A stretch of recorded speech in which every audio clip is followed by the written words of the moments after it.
በመጀመሪያ አሰላሙ አለይኩም ወራህመቱላሂ ወበረካቱሁ። በመጀመሪያ አልሐምዱሊላህ ለኩል ሸይ ለሁሉም ነገር አላህ ምስጋና ይገባው። እሱ ያለው ብቻ እንጂ አይሆንም። ምናልባት ሰዎች ስበብ ሊሆኑ ይችላሉ እንጂ መጀመሪያ አላህ ያለው ነው የሚሆነው። አላህ ደግሞ አንድን ክፉ ሲያመጣ ከኋላው ኸይር ይዞ ነው ኢንሻአላህ። እንግዲህ ሁላችሁም እንደምታውቁት እኔ ወደ ኢማራት ከመጣሁ ገና 6 ወሬ። በዚህ በ6 ወር ቆይታዬ ስለ ኢማራትም ይሁን ስለ ሀገራችን ስለ ሌላም ሀገር ይሁን ምንም አይነት ፖለቲካዊ ይዘት ያለው ወሬ አውርቼ አላውቅም። ወጥቼ ገብቼ ስራዬ ነው። ከስራዬ ውጪ እንደድሮ እንኳን አንዳንድ ነገር እንኳን ጣልጣል ማድረጋቸውን ተናግሬ ማላቅ። እንግዲህ በዙ እያለ የሃኒ ጉዳይ ተፈጠረ።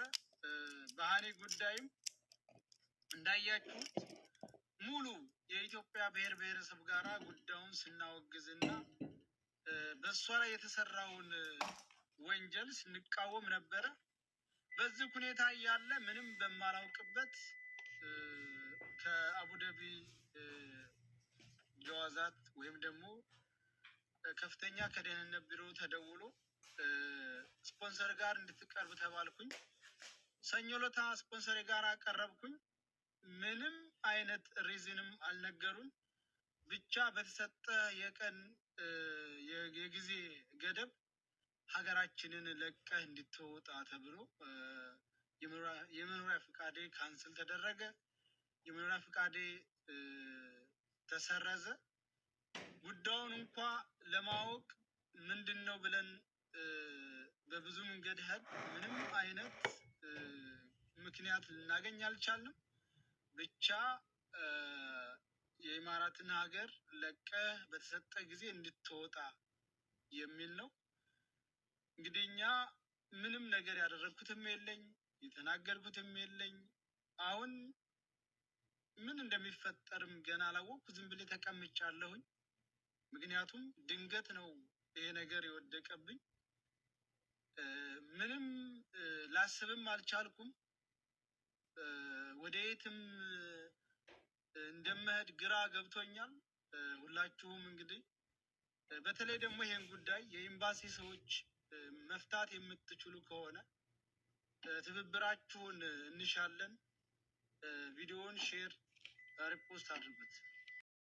ሀገራችንን ለቀህ እንድትወጣ ተወስኗል አሉን። ምንድነው ችግሩ ብንል አይ ተወስኗል ምንም። ስለዚህ አቡዬ አገር ቤት ስትመጣ እኔ ነኝ የምቀበልህ፣ እኔ ነኝ የምንከባከብህ። እኔ ንጉስ ነህ አንተ። ንጉስ እንደዚህ ይገፋል፣ ጀግና ይገፋል፣ አይፈራም። እግዚአብሔር አለ፣ የኔ አምላክ አለ። አላህም ይጠብቅሃል። የተሻለ ነገር ይመጣል ኢንሻአላህ። እንግዲህ አንድ መጥፎ ነገር አይመጣም ከኋላው ኸይር ያዘ ቢሆን እንጂ ላለው ሀገራችን ሰው እውነት ነው። አላህ ደግሞ ከዚህ የተሻለም ነገር ሊመጣ ይችላል ኢንሻአላህ። ከዚህም የባሰ ከመጣ ደግሞ ያው እሱ ያመጣው ነው። ሰያው ዞሮ ሀገሩ አይሆንም ነበር። በቃ ከዚህ የተሻለ ነገር ደግሞ ፊት ለፊት ላይ በቃ ፈጣሪ ጽፎናል። አንደኛ ሰው ኢንሻአላህ እንግዲህ ኢንሻአላህ ተባርጎሃል ማለት በዚህ በተወሰነች ጊዜ ውስጥ በቃ ጥሩ መልካም ነገር ዘርተሃል። የዘራኸውን እቺ መልካም ነገር የዘራሃት ደግሞ አፍርታ ነገ ጧት ፍሬዋን የምትቀምስባት ቀን ትመጣለችና አይዞ ኮንታክት አድርግ ከልጆች ጋር ዞሮ ካሉት ልጆች ጋር እንዳታቋርጥ። አሁን ሀገር ከገባ በኋላ ግንኙነት እናታቋርጥ። ካሉት ልጆች ጋር ለመገናኘት ሞክር። መልካም ነገርና ፈጣሪ ይዞልህ ነው።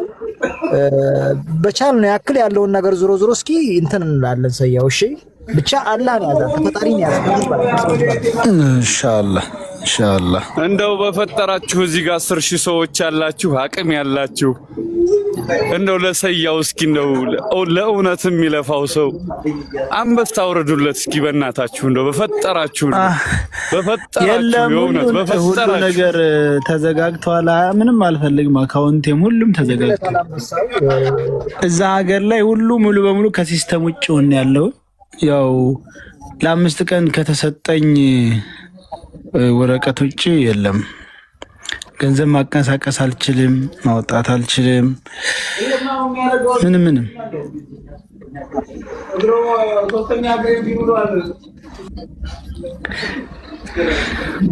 እና እንደዛ ነው።